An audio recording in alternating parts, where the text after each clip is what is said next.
우리가 신앙생활을 하다 보면 그런 분들을 우리가 만나게 됩니다. 하나님께서 우리를 참 사랑하신다. 이것을 참 알기는 아는데, 말씀을 통해서 알기는 아는데, 또 성경 공부를 통해서 듣기는 들었는데, 머릿속으로는 그럴 수가 있는데, 이게 참 가슴까지 참 잘 내려오지 않는다. 이렇게 솔직하게 고백하시는 분들이 많이 있습니다.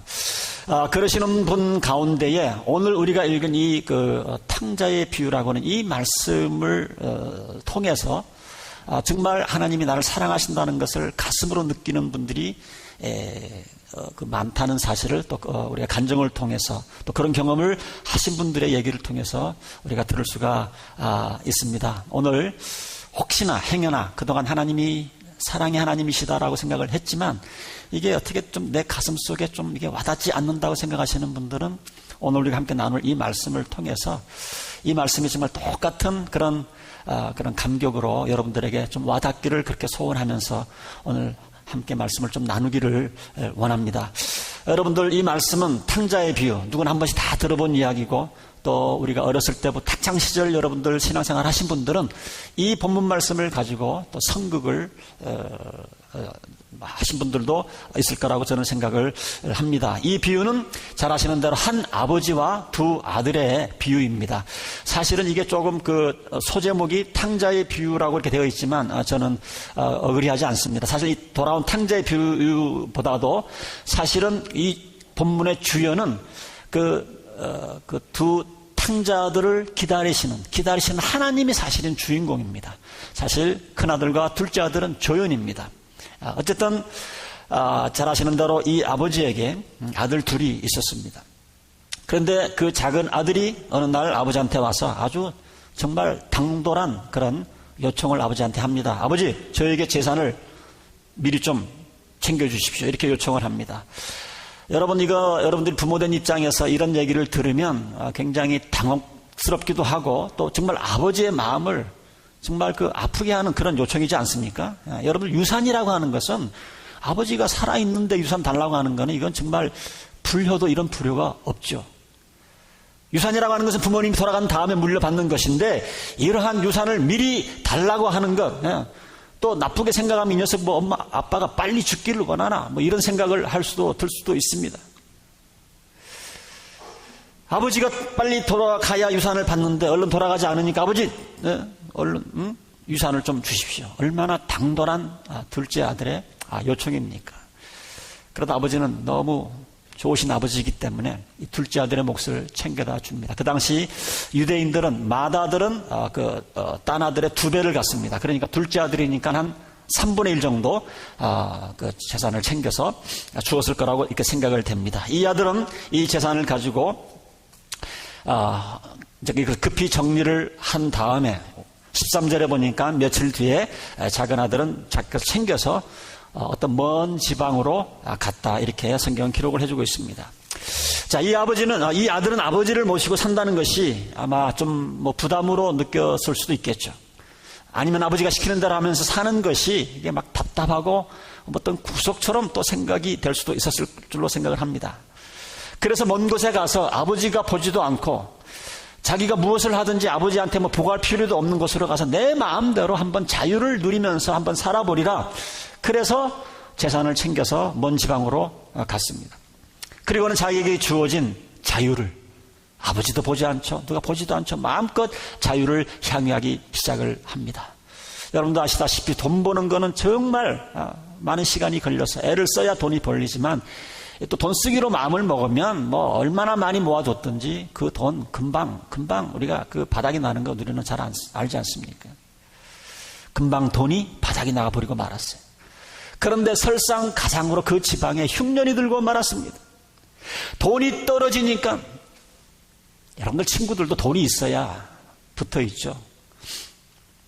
돈이 없으면 세상 친구들은 다 떨어지게 되어 있습니다. 그래서 그 많던 친구들이 하나씩 둘씩 떨어져 나갑니다. 다 떨어져 나갔어요. 이제는 끼니를 걱정할 때가 되었습니다. 그런데 흉년이 들었으니까 일자리를 찾으려고 그래도 찾을 수가 없어요. 풍년이 들을 것 같으면 추수공이라도 되어서 일을 할 수가 있지만 일자리가 없습니다. 돈은 다 떨어지고 배는 고프고 찾다가 찾은 일이 뭐냐면 돼지 치는 일입니다. 여러분, 이스라엘의 그 풍습을 좀 이해를 하면 유대인들은 이 돼지 굉장히 싫어합니다. 혐오합니다. 이스라엘 사람들에게 돼지는 부정하다고 생각을 하는 그런 생각을 가지고 있었는데, 그래서 돼지 있는 곳에는 근처도 가지 아니하고 그 맛있는 돼지고기 입에 대지도 않습니다. 그러니까 유태인으로서, 주이시로서 돼지를 쳐야 된다고 하는 것은 아주 인생의 아주 밑바닥까지 내려갔다라는 것을 성경은 얘기를 해주고 있는 겁니다. 여러분과 제가 지금 인생에 좀 힘들고 어려운 일이 있는지 모르겠지만 그것보다 더 내려가지는 않았을 거라고 우리가 생각을 해봅니다. 자, 그런데 흉년의 돼지치구로 고용이 되어서 밥이야 좀 얻어 먹었겠지만 그게 얼마나 되겠습니까? 흉년이 들었는데 배가 여전히 고픕니다. 그래서 돼지들에게 나눠주는 쥐염 열매, 자기 몫으로 주면 그거라도 좀 배를 채우겠는데 그것도 마음대로 먹을 수가 없어요. 너무 배가 고픕니다. 그러다가 17절에 보니까, 성경에 보니까 그제서야 제정신이 들었다고 성경은 기록을 해주고 있습니다. 내가 지금 뭐 하고 있는 거지? 영어로 말하면 What am I doing here? What am I doing here? 내가 지금 뭘 하고 있는 건가?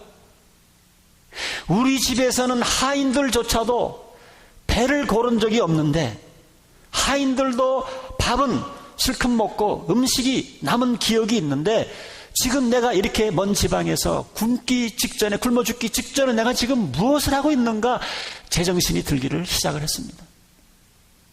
그리고는 자기 멋대로 살아보기 위해서 아버지에게 자기 몫을 미리 달라고 그러고 집을 뛰쳐나온 것이 이제 그때서야 아버지의 마음을 얼마나 상해 드렸는지, 자기가 얼마나 하나님 앞에 큰 죄를 졌는지 성경은 그렇게 기록을 해주고 있어요. 아버지의 마음만 상해드린 것이 아니라 하나님 앞에도 큰 죄를 졌다, 이렇게 이제 보기 시작을 한 것입니다. 이제 제정신이 들은 것이죠. 그래도 워낙 큰 소리를 치고 나왔기 때문에 선뜻 마음이 내키지가 않습니다. 정상적인 사람이라면 당연히 그런 생각이 들겠죠. 수치심입니다. 재산을 물려받고 다 날려버리고 지금 무슨 염치로, 무슨 얼굴로 아버지의 얼굴을 볼 수가 있는가? 또 내가 돌아간다고 해서 아버지가 나를 받아줄까? 그런 보장도 없습니다. 오히려 아버지가 화를 내어서 나를, 마을 어귀에서 나를 내쫓으면 어떡할까? 그런 두려움이 또 있었습니다. 그래서 여러 번 결심을 하고 아마 또 주저앉고, 결심을 하고 주저앉고, 결심을 하고 주저앉고, 그렇지만 너무 이제 배가 고파서 너무너무 허기가 져서 마침내는 수치심이고 두려움이고 뭐고 내가 살아야 되겠다. 이대로 내가 굶어 죽느니 내가 차라리 내 고향으로 돌아가서 그래서 수치심과 두려움을 극복하고 돌아가기로 결심을 합니다. 내가 돌아가서 도저히 옛날처럼 아들로 받아달라는 이런 소리는 못하겠고 이제 아버지한테 가서 하인 중에 한 사람으로 고용해 주시고 배만 고프지 않게 해주시면 내가 열심히 일하겠습니다. 내가 아버지를 만나면 이런 얘기를 해야지. 마음에 이제 다짐을 하고 돌아갑니다. 배는 매우 고프고 쓰러지기 일보 직전이지만 아버지한테만 가면 먹을 거 주지 않겠는가, 그런 희망을 가지고 먼 길을 터벅터벅 걸어서 고향으로 돌아갑니다. 고향 근처에 오니까 자기 집이 저기 멀리서 보기 시작을 해요. 그런데 그 마을 어귀에 어떤 사람이 이렇게 기다리고 있는 모습이 보였어요.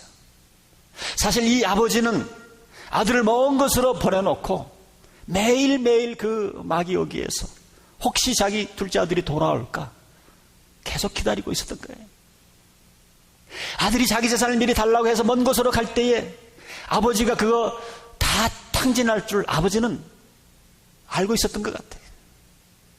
그러나 이미 허파에 바람이 들어가서 자기가 자기 것을 갖고 마음대로 써보겠다고 하는 이 아들을 집에 붙들어 놔봤자 뭐 계속 반항할 것이고 언젠가는 튕겨져 나갈 것이니까 아버지는 그걸 알았기 때문에 오케이 하면서 마음대로 써보겠도록 한 것입니다. 그러나 이렇게 아버지를 무시하고 속을 썩이고 떠난 아들이지만 이 아들을 아버지가 하루라도 잊을 수 있었겠습니까? 하루도 잊을 수가 없었어요. 매일 아침이면 나가서 혹시나 오늘 돌아오지 않을까? 하루 종일 기다리다가 또 집으로 돌아가면서 내일은 돌아오겠지, 내일은 돌아오겠지. 멀리 떠난 아들, 편지도 없습니다. 소식도 없습니다. 혹시 얘가 죽은 것은 아닐까? 이런 두려움까지 생깁니다. 그러나 아버지는 기다립니다.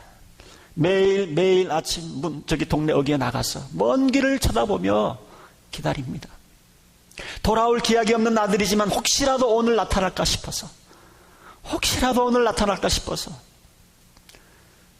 하루를 기다리고 이틀을 기다리고 기다렸습니다. 그런데 어느 날 저 멀리 감춰서 어떤 사람이 걸어옵니다. 조금 가까이 오는데 보니까 웬 거지예요. 거지긴 거지인데 걸어오는 그 발걸음이 어디서 많이 익은 발걸음입니다. 가만 보니까 집을 나간 둘째 아들의 발걸음이에요. 이것을 캐치하는 순간, 이것을 보는 순간 아버지는 쏜살같이 아들을 향해서 뛰기 시작을 합니다. 너희 내가 무슨 힘이 있겠어요? 나이가 들어서 뛰는 거 쉽지가 않을 텐데, 숨은 가쁘고 다리는 꼬꾸라질 것 같지만 아들을 향해서 천방지축 뛰어나갑니다. 그리고 아들을 보는 순간, 자기 아들인 것이 확인되는 순간 화를 깨안습니다. 머리는 오랫동안 감지 못해서 수더미처럼 되어 있었을 것이고, 얼굴에는 때가 끼고, 목에도 때가 끼고, 손에도 때가 껴서 돼지를 치다 왔기 때문에 유대 사람들이 질색하는 돼지 냄새가 나지만 아버지는 아랑곳 없이 이 아들을 덥석 끌어안습니다. 아들이 돌아온 것만이 너무 좋아서, 아들이 돌아온 것이 너무너무 반가워서 꼭 껴안고 코를 비비고 얼굴을 또 보고 또 껴안고 얼굴을 또 보고, 내 아들 맞지? 또 껴안고.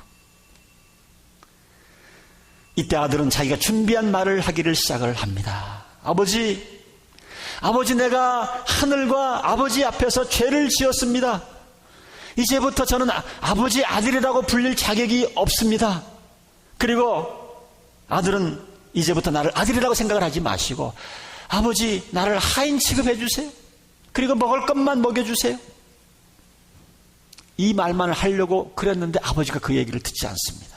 그를 말할 여유를 주지를 않습니다. 그리고 주위에 모여든 하인들에게 명령을 합니다. 어서 좋은 옷을 꺼내 입혀라. 귀한 손님이 오면 좋은 옷을 입히는 법인데, 귀한 옷은 법인데 좋은 옷을 입혀라.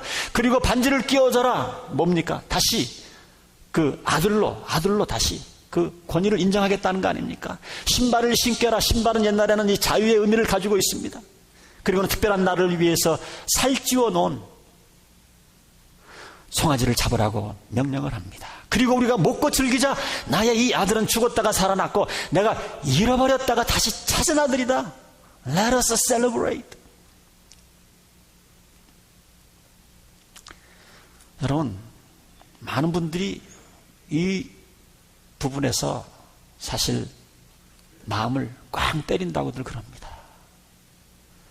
우리에게는 전에는 하나님은 무서운 분이셨고 멀리 계시는 분이셨는데, 나와는 무관하신 하나님으로 알고 있었는데, 침묵하시는 하나님으로 알고 있었는데, 하나님은 멀리 계신 것, 침묵하시는 걸로 알고 있었는데 나를 이렇게 기다리고 계셨어. 나를 이렇게 기다리고 계셨어.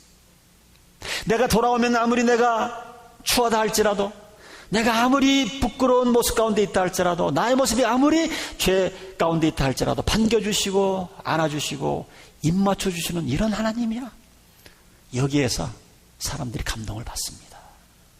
이런 깨달음과 감격이 많은 사람들이 이 말씀을 묵상하고 듣는 가운데 깨달음이 찾아오는 겁니다. 그리고 이 말씀을 듣고 이 말씀을 묵상하는 가운데 많은 사람들이 눈물을 흘립니다. 나를 기다리시는 하나님을 놔두고 내가 돌아갈 생각을 안 하고, 지금까지 이때까지 하나님을 원망하고 하나님이 어디 계시냐고, 살아계시냐고 얘기했던 그 모습이 부끄러워서 많은 사람들이 이 덕목에서 눈물을 흘리며 하나님 앞에 돌아오게 되는 겁니다. 사랑하는 성도 여러분들 가운데 아직도 하나님이 나를 사랑하는 걸 못 느끼시는 분 계십니까? 머리로는 기억을 하는데 내 가슴에 와닿지 않는 분이 계십니까? 어쩌면 그 이유가 여러분과 하나님이 멀리 떨어져 있어서 그런 것은 아닙니까? 사실 여러분, 떨어져 있다고 그러면 하나님이 여러분을 떠날 일이 없어요. 떠났다고 그러면 내가 하나님을 떠난 거예요. 하나님은 결코 우리를 떠난 적이 없으십니다. 떠났다고 그러면 내가 떠난 거예요. 뭔가 하나님의 뜻대로 사는 것이 부담처럼 느껴져서 하나님께 순종하며 사는 것은 짐처럼 느껴져서 하나님 없이 한번 내 멋대로 살아버리라. 내가 하고 싶은 것, 내 욕심을 따라서, 내 정욕을 따라서, 내 원하는 대로 하나님을 떠나 살았던 저희들 아닙니까? 혹시 여러분들 가운데 매주일마다 이렇게 나와서 함께 예배를 드리지만 마음은 하나님을 떠난 상태에서 오늘 이 자리에 혹시 와 계신 분은 안 계십니까? 하나님께 돌아올 수 있기를 바랍니다. 하나님은 기다리시는 하나님이세요. 어떤 분은 10년을 기다리신 분도 있고요. 30년, 50년, 어떤 분들은 70년을 기다리고 계신지도 모르요. 오늘 설교 제목처럼 하나님은 기다리시는 하나님이세요. 돌아오시기를 바람시면서 돌아오시기만 하면 하나님께서 여러분들을 반겨주시고 안아주시고 입맞춰주시고 아들로서의 모든 특권을 회복시켜 주시기를 원하시면서 여러분들을 기다리고 계십니다. 어떤 분들은 그래요. 목사님, 다른 사람은 모르지만 저는 안 돼요. 너무 그동안 하나님을 무시하고 너무 하나님 앞에 하나님이 없는 것처럼 뻔뻔하게 살았던 접니다. 다른 사람은 모르지만 목사님, 저는 안 돼요. 저는 안 돼요. 그런 분들도 만납니다. 여러분, 그런 분들도 염려하지 마시고 돌아가시기 바랍니다. 오늘 우리 둘째 아들 하나님 앞으로 돌아왔잖아요. 하나님께서 받아주지 않았어요. 돌아오기만 하면 여러분들을 안아주시고 입 맞춰주시고 잔치를 해주실 그 하나님 앞으로 돌아오시기 바랍니다. 돌아오셔야 돼요. 혹시 내가 지은 죄가 너무 많아서 못 돌아오겠다 그런 분 계십니까? 염려하지 마시고 돌아오시기 바랍니다. 돌아오시기만 하면 하나님께서 안아주시고 입 맞춰주시고 여러분들 환영해 주실 거예요.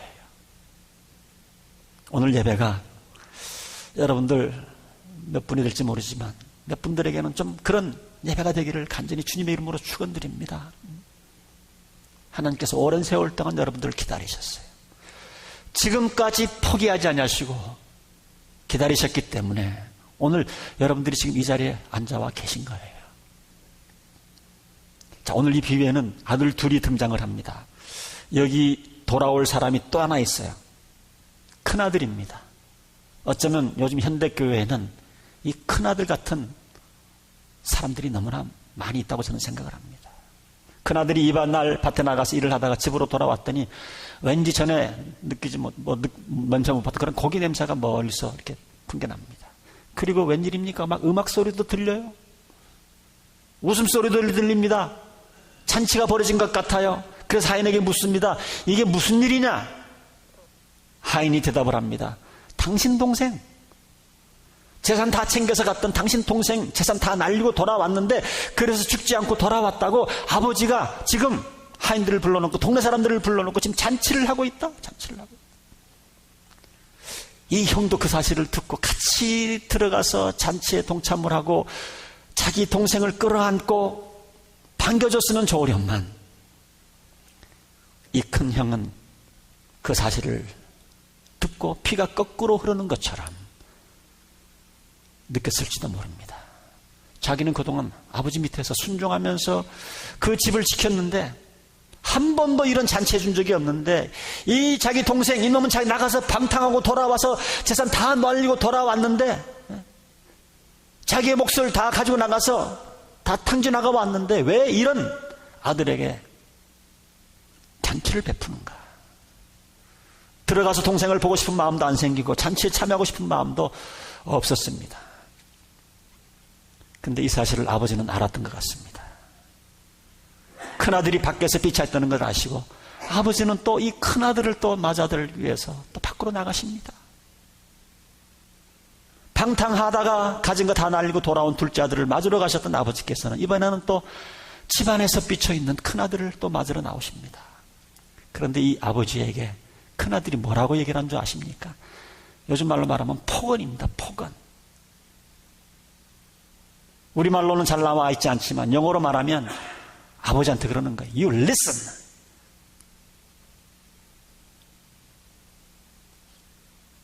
나는 아버지 밑에서 노예처럼 일을 했고 하라는 대로 다 했는데 한 번도 나에게 살찐 송아지, 한 번도 친구를 불러다가 대접한 적이 없고, 그러나 자기가 자기 재산을 다 갖고 나가서 노름에다가 장녀와 함께 다 탕진한 아들이 오니까 살찐 소를 잡아서 대접을 하고 잔치를 베푸니까 이게 무슨 일입니까? 폭언을 합니다. 성경에 자세히 보면요, 돌아온 자기 동생을 갖다가 자기의 불안하다는 얘기도 안 합니다. Your son, 당신의 아들, 이런 얘기를 하면서 아버지의 또 가슴에 못을 박는 그런 모습이 있습니다. 이런 큰아들, 아버지가 호통을 치지 않습니다. 나무라지 않으셨어요. 오히려 아버지가 또 큰아들도 달랩니다. 얘야, 너는 늘 나와 함께 있지 않았느냐? 또 내가 가진 모든 것 다 네 것이 아니냐? 앞으로 네 것이 될 것이 아니냐?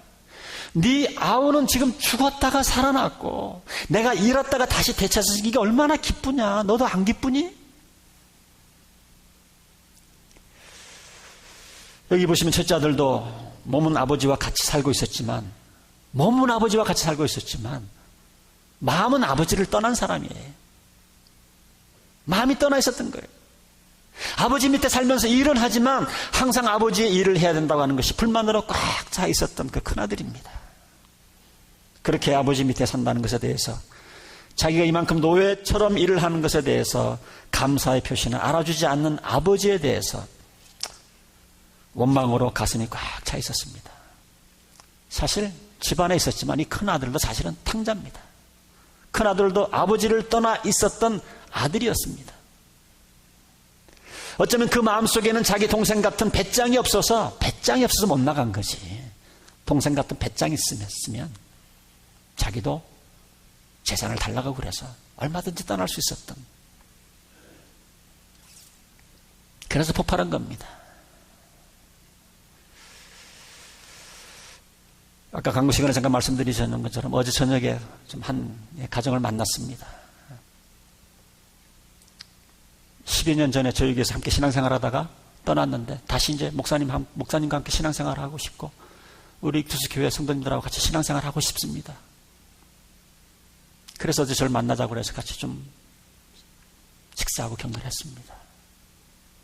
마음속으로 너무 기쁘고 또 같이 신앙생활이 기쁜데 과연 우리 교회 교우들이 다 100% 다 받아줄까? 이런 또 염려도 생겼어요. 여러분들 받아줄 수 있겠어요? 이분은 리더십도 있는 것 같아요. 많은 은사가 있는 것 같습니다. 우리 가운데는 돌아와야 될 분이 또 있습니다. 모태신앙이라고 하시는 분들입니다. 어릴 적부터 교회는 다녀서 감히 교회는 빠지지는 못합니다. 헌금도 하고 자기에게 손해가 가지 않을 정도로 눈치껏 교회 봉사도 합니다. 그러나 그 마음속에 신앙생활은 기쁨이 아니고 신앙생활은 늘 부담입니다. 항상 뭔가 요구하시고 하라고 하는 것 같은 하나님에 대한 원망이 잔잔하게 깔려 있어요. 그래서 대놓고 남처럼 죄 짓는 생활은 못하지만 그것을 오히려 부러워하고 동경하고, 그런 모습들이 너무 자유스러워 보여서 또 기회 있을 때마다 남 안 볼 때마다 슬쩍슬쩍 나가서 그런 짓 하고, 그러다가 가끔 들키기도 하고, 그래서 욕도 얻어먹고 그런 사람도 있어요. 오늘 말씀을 통해서 그러신 분들도 이제 주님 앞으로 돌아오셔야 합니다. 여러분, 왜 이렇게 세상을 부러워하십니까? 정말 하나님 앞에 행복이 있고 만족이 있는데 큰아들은 자기가 가진 것이 다 자기 소유라는 것을 알고 얼마든지 쓸 수가 있는데 불효하고 불평만 하고 있습니다. 우리가 하나님의 자녀가 된 우리들에게는 기도라는 특권을 주지 않았습니까? 무엇이 필요하면 우리가 기도하면 되지 않습니까? 왜 기도하지 않냐고 불평을 합니까? 세상 사람이 주는 행복이 정말 행복이라고 여러분 생각을 하십니까? 저는 요즘 한국 뉴스 보면요, 아주 똑똑하다는 사람, 공부 많이 했다는 사람, 부자들, 기업가들 아주 불쌍해 죽겠어요. 불쌍해 죽겠어요. 세상 사람들 중에 하나님 모르는 사람 가운데 죽기 직전에 임종 자리에서 내가 정말 행복하게 살았다고 그러면서 죽는 사람들 보셨어요? 많은 분들이 그 재산 때문에 이를 갈면서 임종을 합니다. 왜 그런 사람들을 왜 부러워하세요? 돌아오시기 바랍니다. 돌아오셔야 돼요. 사실 오늘 우리가 읽은 이 얘기는 예수님께서 하신 비유입니다. 그러나 이것이 단순한 이야기가 아니고 정말 하나님께서 기다리시는 우리 아버지라는 것을 보여주기 위해서 하나님께서 예수님을 세상에 보내셨어요. 이 얘기에서 아버지는 아들이 돌아오기를 기다렸지만 하나님께서는 부르기 위해서 아들을 보내셨어요. 기다려도 돌아오지 않으니까, 기다려도 돌아올 생각이 없기 때문에 우리를 부르기 위해서 하나밖에 없는 독생자 외아들 예수 그리스도를 이 땅에 보내신 거예요. 그래서 예수님께서 2000년 전에 이 땅에 오신 겁니다. 사실 그분이 이 땅에 오려고 그러면 이 땅에서 가장 그 화려한 궁전에서 태어나도 부족하죠. 그러나 요셉과 마리아라고 하는 평범한 부부의 아들로서 마구간에서 태어났어요. 낮은 모습으로 태어났습니다. 배운 사람 집에서 태어나면 혹시 못 배운 사람들이 소외감을 느낄까봐, 또 부잣집에서 태어나면 또 가난한 사람들이 소외감을 느낄까봐, 권력이 있는 집안에서 태어나면 또 권력 없는 사람이 소외감을 느낄까봐 가장 비천한 모습으로, 가난한 모습으로 이 세상에 오셨어요. 그래서 그걸 통해서 하나님께서 우리를 얼마나 사랑하시는지를 보여주기를 원했던 겁니다. 이렇게 아들을 희생할 정도의 이 사랑, 이렇게 보여줬는데 얼마만큼 더 보여줘야 너희들이 나를 믿겠느냐? 이걸 보여주기 위해서 하나님께서 예수 그리스도를 이 땅에 보내신 겁니다. 하나님 아들이신 예수님께서 이 땅에 오셔서 온 나라를 점령하고 온 세상 임금이 된다고 그래도 이분의 자격에 미치지 못하는데, 이분은 또 우리 죄를 위해서 죽으러 오셨잖아요. 어린 양 제물이 되기 위해서 이 땅에 오셨지 않습니까?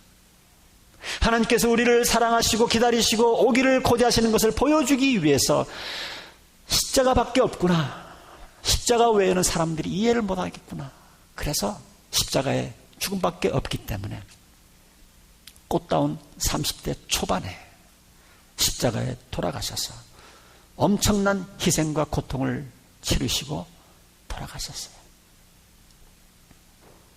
그래서 우리를 향하신 하나님의 사랑은 그 아들을 희생시킬 정도의 사랑이라는 것을 우리들에게 보여주셨습니다. 하나님의 사랑이라는 것은 죄인들을 사랑하시는 사랑이라는 것을 보여주신 거예요. 하나님은 지금도, 오늘도 우리가 오기를 애타게 기다리고 계신다는 것을 보여주시기 위해서 2000년 전에 이 땅에 오신 겁니다. 이 사실을 가장 잘 깊게 깨달은 인물이 하나 있는데 사도 바울입니다. 이 사실을 깨닫고 로마서 5장 8절에 이런 얘기를 합니다. 우리가 아직 죄인 되었을 때에, 그리스도께서는 우리를 위하여 죽으심으로 하나님께서 우리에게 주시는 사랑은 나타내 보이셨습니다. 여러분, 하나님의 사랑은 이론이 아닙니다. 마구간에 태어나신 예수님의 사랑의, 그 하나님의 사랑의 표현이에요.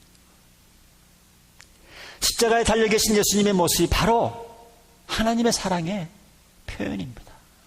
십자가를 바라보시면서 예수님을 묵상할 때에 그게 여러분들 마음속에 와 닿아야 됩니다. 이분이 왜 아들을 보내시고 왜 아들을 희생시키셨는가? 우리가 돌아오기를 위해서 기다리시기 때문에 그렇습니다. 여러분, 그동안 인생을 좀 살아보셨지 않습니까? 내 계획대로, 내 욕망대로, 내 뜻대로 살아갈 때 정말 여러분들 행복을 느끼셨어요? 정말 그때 행복했습니까? 우리 하나님 계신 그곳, 하나님이 우리의 삶 가운데 없으면, 예수님이 우리의 삶 가운데 없으면요, 진정한 행복이 없습니다. 왜냐하면 하나님께서 우리를 그렇게 만드셨어요. 하나님께서 우리를 창조하셨는데 우리의 참된 행복이 어디서 오는가? 다시 하나님과 우리가 연결될 때에, 예수 그리스도를 통해서 우리가 하나님의 자녀가 될 때에, 우리는 그때에 참 하나님이 지으신 피조물로서 행복을 느끼게 되는 겁니다. 여러분들 그동안 내가 하고 싶은 대로 하다가 여러분들이 좀 모아뒀던 그런 재물들 문자 그대로 둘째 아들처럼 다 이렇게 날려버린 경험 있으신 분들도 있을 거예요. 그분들 돌아오시기 바랍니다. 재물 날리기 참 잘하셨어요. 재물을 다 날리셨기 때문에 여러분 하나님 만나신 거 아니에요. 재물을 날리지 않았으면 모르지만 정신적 빈곤 가운데 사는 분 혹시 안 계십니까? 뭔가 만족되지 않는 영적인 만족, 부족감 때문에 혹시 살고 계신 분 안 계십니까? 내가 사랑하는 사람을 만나면 그 가운데 행복이 있을 거라고 생각을 하면서 결혼을 하지만 그게 6개월이 갑니까? 2년이 갑니까? 평생 유지가 됩니까? 내가 세상에 성공을 해보면, 아니 내가 이 세상에서 높은 자리를 차지하면, 내가 좀 어떤 존경받는 위치에 있으면 내가 행복을 느낄까? 내 정신적인 이 빈곤이 채워질까? 좀 여러분들 경험해보셨지 않습니까? 안 채워졌어요? 더 빈곤을 느끼셨지 않습니까? 여러분, 세상의 것으로 우리의 빈곤을 채울 수가 없습니다. 하나님 밖에 없어요. 하나님 밖에. 그래서 하나님께로 돌아오지 않냐면 여러분들 계속 이 허전한 마음 계속 남게 있을 겁니다. 물질적으로도 정신적으로 풍요하게 느끼지만 혹시 관계 결핍 가운데 사는 분 없습니까? 주위에 사랑하는 사람들이 많이 있어요. 가족도 있고 친척도 있고 친구들이 많은데 군중 속의 고독이라고, 또 만남이 다 끝나고 나면 혼자 있으면 또 외로움을 느끼시는 분들 안 계십니까? 돌아오시기 바랍니다. 그 외로운 마음속에 하나님이 와 계셔야 돼요. 예수님이 와 앉아 계셔야 됩니다. 하나님만이 하나님 집에 돌아올 때에 이것이 채워지게 되어 있습니다. 오늘 저는 찬송가 한 곡 부르면서 오늘 말씀을 마치려고 그럽니다. 노래라고 생각을 하지 마시고 여러분들을 향하신 하나님의 부르심, 저의 목소리를 통해서 또 제가 부르는 이 찬송을 통해서 여러분들을 향하신 하나님의 부르심으로 생각을 하시고 마지막 이 찬송을 좀 들으시면서 하나님의 음성으로 좀 들었으면 하는 그런 마음이 있습니다. 돌아와 돌아와 마음이 공하니여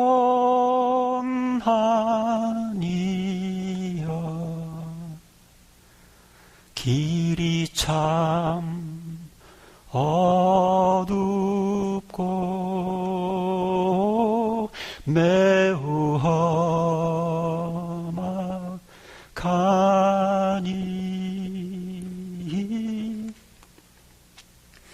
집을 나간 자여 어서와 돌아와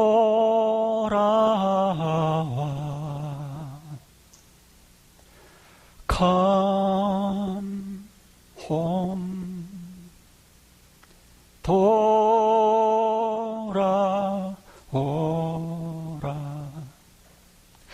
돌아와 돌아와 해가 질 때까지 기다리고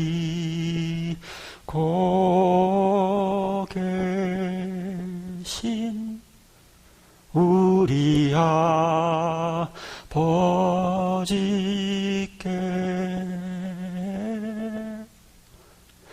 집을 나간 자여 돌아와 돌아오라.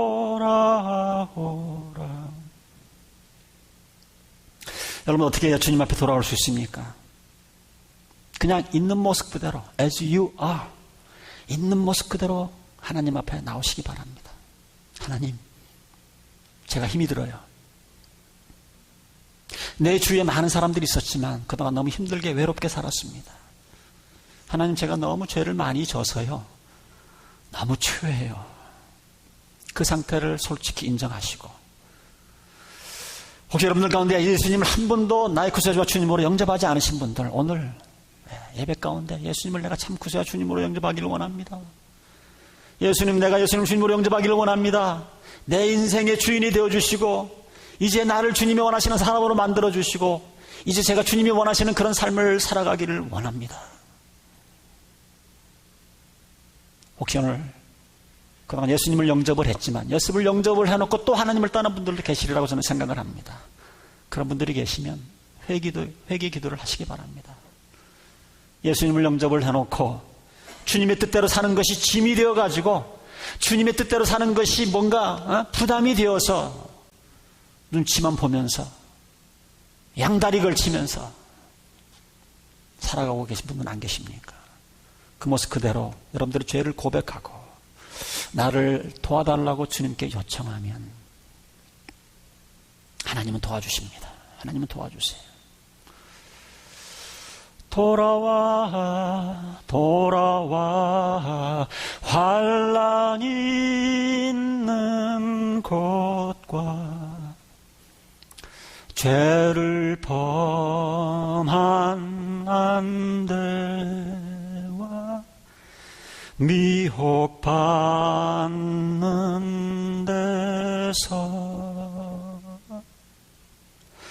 집을 나간 자여 어서와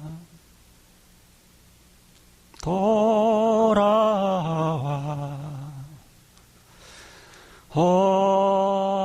어서와 돌아오라.